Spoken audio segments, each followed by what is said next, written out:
wanted to show you, um, you know, this 50 Cent leaks evidence of using Oprah and Naomi Campbell to lure victims, which I believe is true.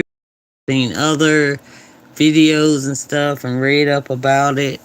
I'm looking a little bit of a mess right now, so I'd rather not come on camera, but I just wanted to show y'all some evidence right quick. Okay? Please like and subscribe so I can get on camera and show y'all and talk to y'all. But anyway, here we go. Here we go. I almost forgot. Okay. Naomi Campbell is renowned not only for her striking beauty, but also for her illustrious career as a model. With her captivating presence on the runway and in front of the camera, she has established herself as an iconic figure in the fashion industry. Her grace, elegance, and undeniable charisma have made her a favorite among designers, photographers, and audiences worldwide. Throughout her career, Campbell has graced the covers of countless magazines, walked the catwalks for the most prestigious fashion houses, and starred in numerous high-profile campaigns. Her versatility and longevity in the industry speak volumes about her talent and dedication. With her unparalleled beauty and unmatched experience, Naomi Campbell would undoubtedly be the perfect candidate for the likes of Diddy. You see, Naomi Campbell was once allegedly present at a party where Diddy reportedly sought to take advantage of Snoop Dogg. Luckily for Snoop, his wife came in the nick of time and saved him. Shantae walked in there and called his name one time, Calvin. In front of Naomi Campbell. Yes, sir. In front of Diddy. Anyway, apart from being successful and beautiful, Naomi has a long history of mistreating others. In fact, between 1998 and 2009, she was convicted several times for putting her hands on people. In 2000, she pleaded guilty after putting her hands on her former assistant and hitting her on the head with a telephone. Then, in 2007, Naomi was convicted again after getting with her former housekeeper. However, she showed no regret and famously attended her community service wearing designer. See, y'all, looks can be deceiving. Don't believe everything you see. I mean it. Especially in this 2024, okay? Outfits, real fur, and a $300,000 Dolce & Gabbana gown. But it didn't take long before this arrogant attitude caught up with her again. In June 2008, she was sentenced to 200 hours of community service for putting her hands on 2 police officers at London Heathrow Airport. But this still wasn't the end of her legal troubles. Less than 2 years later, a court in Italy gave Naomi a 6-month suspended prison sentence after she attacked a paparazzo who took pictures of her and her then-boyfriend, Russian oligarch Vladimir Doronin. Now, speaking of Naomi's connections to shady rich men, there's been a lot of speculation over the years that she might have helped some of these men commit serious. Let's start with her friendship with former Liberian dictator Charles Taylor. In August 2010, Naomi had to testify in Taylor's war crimes trial and give evidence on blue diamonds she received from him in South Africa in 1997. She claimed that the diamonds were given to her as a gift by unknown men that she assumed. Yeah, see, she lied and talking about she wasn't gonna take them off the island. She don't know. She never received them. That's what she told ABC News. But they put you under oath. Different story. Assumed were sent by Taylor. But see, the problem was that Naomi changed her story. She first claimed Taylor never gave her diamonds, and it was only after she was forced to testify under oath that she admitted she received precious stones from the dictator. Campbell denied the allegations to ABC News before storming out of the interview. You received a diamond from Charles. I didn't receive a diamond, and I'm not going to speak about that. Thank you very much. But what she told ABC News was a lie. She did receive diamonds from Taylor, as she acknowledged under oath, describing a bizarre middle-of-the-night scene outside her bed. Campbell claimed that she discovered only later that they might be blood diamonds supplied by Taylor, but this account was contradicted in court by fellow guest Mia Farrow, who said Naomi was expecting a huge diamond from the warlord. It was never made clear why he would make such a gift. Campbell's former agent, Carol White, who had also been present, told the court that Taylor and Naomi were flirting during the dinner, and that her client excitedly leaned back in her chair and confided to her, "He's going to give me some diamonds." Taylor was jailed for 50 years for war crimes. A spokesman for Miss Campbell.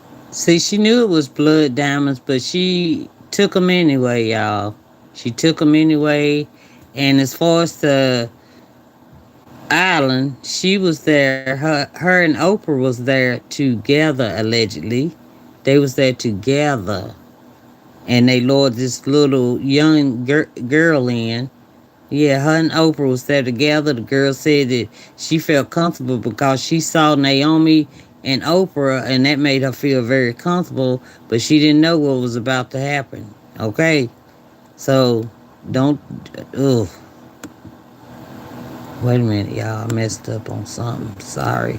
Sorry. Campbell said she had never attempted to take the diamonds in question out of South Africa, a point established by the court. Now let's talk about Naomi's friendship with a different kind of Harvey Weinstein. In August 2019, the Daily Mail published a detailed report on Naomi's friendships with a hair-raising cast of characters from Harvey Weinstein to Jeffrey Epstein and Kevin Spacey. As the Mail pointed out, Weinstein was often pictured with Naomi prior to his arrest, and he attended her infamous week-long 40th birthday party in France. Weinstein's former driver later revealed that Weinstein nearly lost his life at the party when his gastric band failed and a surgeon had to be called. However, it's unclear what Weinstein was doing at the party when the incident happened. As for Jeffrey Epstein and his accomplice Ghislaine Maxwell, there's plenty of evidence of Naomi mingling with these two. In fact, unsealed documents from Maxwell's trial showed that Naomi took trips on Epstein's private jet. And then this picture went viral, showing Virginia Roberts, the alleged victim of Epstein and Prince Andrew, on a yacht party for Naomi's 31st birthday. The photo also shows Ghislaine Maxwell in the background while Naomi is shown standing next to her then-boyfriend, Italian businessman Flavio Briatore. When she was later questioned on her connection to Epstein, Naomi claimed her boyfriend introduced them at her birthday party,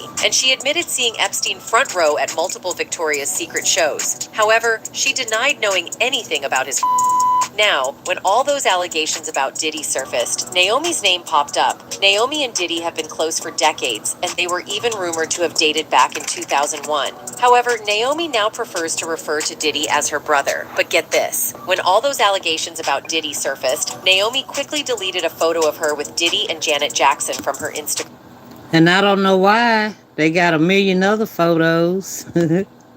According to Page 6, the photo was taken just days before Cassie filed her lawsuit, and Naomi celebrate his 54th birthday and the release of his new album. So we're not sure why Naomi bothered to delete this photo when the internet is flooded with many other photos of her and Diddy partying, attending red carpet events, and even traveling together. Not just that, but there's also a lot of evidence of Naomi being friends with Diddy while he was dating Cassie. And then on top of all this, Kenyan comedian Elsa Majimbo recently stirred the pot by sharing her story of how she met Naomi. And that's the young girl that Naomi and them lured in, allegedly, when she was 19. In a lengthy, now deleted video still being widely circulated, Elsa described meeting Naomi on a trip to Nairobi, where she and her brother were invited to do some further travel with the supermodel. Naomi was coming to Nairobi to do some shopping. She was on holiday, but on a remote place, so she was in Nairobi doing shopping. And I texted her, and she told me she's in Nairobi, so I to meet her. Elsa said that during a day on that trip, Naomi pitched the idea of doing a documentary about Elsa's life in Kenya. After the trip, when Elsa encountered one of Naomi's acquaintances who had been on the trip with them, the person remarked that Naomi took credit for Elsa's career, a claim that Elsa vehemently denied. Months later, she got a phone call from Naomi slamming her for not giving her the credit she felt she deserved. According to Elsa, she already had a documentary in the works that was premiering at the Tribeca Film Festival. When Naomi got wind of this, assuming Elsa had gone rogue with the film she pitched to Elsa, she said Naomi her with legal action, saying she would sue her for the rights to the documentary. Elsa spent the next several months trying to make things right, and that she was running into major roadblocks in her budding career as a model, and that things were going haywire for her. Elsa recalls meeting former British Vogue editor-in-chief Edward Enninful and hearing an unspecified remark he said that tipped her off that perhaps Naomi had blacklisted her in the fashion industry, an experience that she says prompted her to begin an unhealthy relationship with. She went on to make things right with Naomi, informing her of every single move she made, which appeased Naomi, but made Elsa uncomfortable. When she realized that it was not normal or healthy and that she was feeling controlled, she says she ceased communication entirely. We're not friends, we're not enemies, we're not anything, just not really an association. We're just strangers, Elsa concluded. Since sharing the video, social media users have chimed in with their own reactions. Some say they feel like based on previous experiences people have shared about Naomi that everything Elsa is saying is true, and others say Elsa should have kept her experience with Naomi to herself given Naomi's level of power and fame. Anyway, when Naomi is not busy introducing young girls to controversial Hollywood elites, she allegedly hangs out with gun-pushing billionaires, Gaston and Catherine Glock. Gaston Glock manufactures one of the most famous brands of hand in the world, but despite her humanitarian credentials, Campbell saw nothing wrong in accepting an invitation to his 90th birthday party in the foothills of the Austrian Alps in 2019. And her reason for attending the lavish event, where she was photographed smiling winsomely with Catherine, Mr. Glock's much younger wife, the model explained she was there to support the Glock's horse charity. In any case, apart from Naomi Campbell, even popular TV host Oprah Winfrey has faced allegations. There we go. Now we're getting into Oprah, what she allegedly done. Thank you, 50 Cent. I don't care what nobody say. But you better pay that child support, man. From 50 Cent of supposedly enabling these wealthy individuals. You see, as 50 Cent was climbing the ladder of success, he aimed to establish himself by appearing on Oprah's show. This was significant not just for a former dealer from Jamaica, Queens, but also to show his grandmother, a big fan of Oprah, that he was making something of himself. However, when the proposal was presented to Oprah, she showed no interest in what 50 Cent had to bring to the table. She was completely against everything that was in my music, 50 said. So she ain't never going to have me on that show. I'm never going to reach that platform, which is confirmation of you being a huge success. So I just said, okay, if we can't be friends, then at least let's be enemies. After realizing Oprah wouldn't invite him, 50 Cent went full 50 on the talk show host. The rapper berated her fan base and even named one of his Oprah. But that's not the only reason why Fifth doesn't like Oprah. So there's this hot tea going around about Oprah, and it's seriously scandalous. Rumor has it that she's been turning her back on black artists and cozying up to none other than the snooty Hollywood elites. And get this, some of these elites include controversial figures like Harvey Weinstein and Jeffrey Epstein.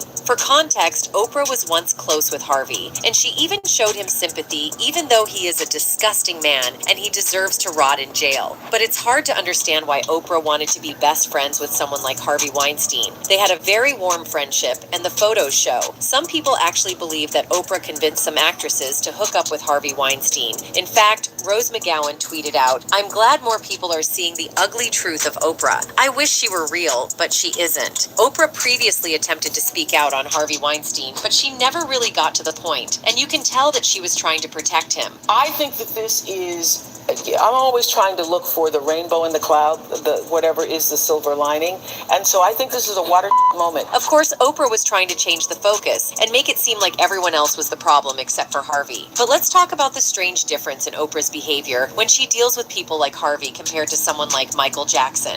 Back in early 2019, there was a documentary made about Harvey Weinstein called Untouchable. It premiered at Sundance, but it didn't get much attention from the media, and Oprah didn't say a word about it. But when it comes to the documentary about Michael Jackson, Leaving Neverland, Oprah decided to promote it everywhere. After leaving... Oprah is something. All she she wants to downgrade her own race. Ain't that sickening? But she want to take up for the alleged child molesters and, just sickening. Neverland aired, Oprah even hosted a special show about it. This raised questions about why she chose to do that and not something similar for Harvey Weinstein. She invited some of Michael Jackson's supposed victims to share their stories on her show, but didn't mention any plans to invite Harvey Weinstein's victims to talk about what they went through. This difference made people wonder about Oprah's intentions and why she seemed to protect her friend Harvey Weinstein while putting the spotlight on Michael Jackson. What made this situation... That's how she got all that money. That's how she got her money.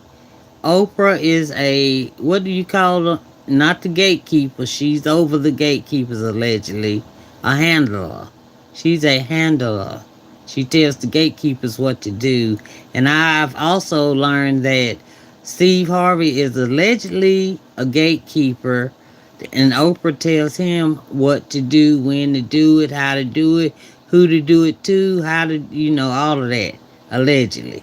In my opinion, what I've read on the vlogs, on YouTube, the streets, all of that. YouTube guidelines, Oh, shoot, I be tripping. Wait a minute. Situation even more interesting was that Harvey Weinstein was already a convicted, and there was plenty of evidence against him showing his guilt. So why did Oprah seem to avoid talking about him or giving his victims a chance to speak out? The fact that she didn't address his story or provide a platform for his victims left many people puzzled. One couldn't help but feel a sour taste in their mouth when considering the timing and circumstances of Oprah's focus on Michael Jackson. It was worth noting that Jackson had passed away over a decade ago, rendering him unable to defend himself against the allegations brought forward on Oprah's show. Meanwhile, Harvey Weinstein remained alive and kicking, with numerous victims who had bravely come forward to share their harrowing experiences. So why did Weinstein's story not receive the same attention and scrutiny? It raised legitimate concerns about Oprah's motives and whether she was attempting to justify or protect individuals with a history of bad behavior. The stark contrast between the treatment of Michael Jackson and Harvey Weinstein cast a shadow of doubt over Oprah's intentions. It raised questions about her commitment to justice and her willingness to hold powerful figures accountable. With Weinstein's extensive list of victims and his conviction, one would have expected him to be at the forefront of discussions surrounding a banned misconduct. Yet, Oprah's apparent silence on this matter left room for speculation and invited skepticism about her true intentions. Amidst the swirling controversies surrounding Oprah Winfrey's association with notorious figures like Harvey Weinstein and Jeffrey Epstein, the online sphere exploded with outrage. The accusations leveled against the renowned TV personality reached a crescendo, with some going as far as accusing her of orchestrating a sinister S-ring. Such shocking allegations against Oprah forced her into a corner, compelling her to address the rampant rumors that had spiraled out of control. "Just got a phone call that my name is trending," Winfrey wrote on Twitter, adding, "and being trolled for some awful fake thing. It's not true. Haven't been raided or arrested. Just sanitizing and self-distancing with the rest of the world. Stay safe, everybody." Additionally, in the past, 50 Cent has accused Oprah of only targeting alleged predators who are black, while remaining silent on high-profile predators who are white. The rapper-actor also referenced Oprah's controversial interview with Michael Jackson's accusers, Wade Robson and James Safechuck. The sit-down was broadcast following the premiere of HBO's Leaving Neverland, which explored the long-standing molestation accusations against Jackson. "I don't understand why Oprah is going after black men. No Harvey Weinstein, no Jeffrey Epstein, just Michael Jackson and Russell Simmons," 50 once wrote on Instagram. He then turned his direction to Gayle King, Oprah's close friend who conducted a televised interview with R. Kelly amid renewed outrage over his alleged Y'all remember that interview when R. Kelly went off? He went off. He's still talking about the Diddy case from his jail cell with WAC 100. Yeah. This is sad. Gayle hit R. Kelly with the Death Blow documentary. "Every time I hear Michael Jackson, I don't know whether to dance or think about the little boys," he wrote. "These documentaries are publicly convicting their targets. It makes them guilty till proven innocent." Aside from this, we have Oprah's infamous school. When the Oprah Winfrey Leadership... Ooh, do y'all remember that school? You know all them girls allegedly went to the island. We've never heard or seen of these girls ever again. She made that school only to help take them to that island, allegedly. You know, yes. So tell me what you think in the comments, because I've never heard anything else about the school.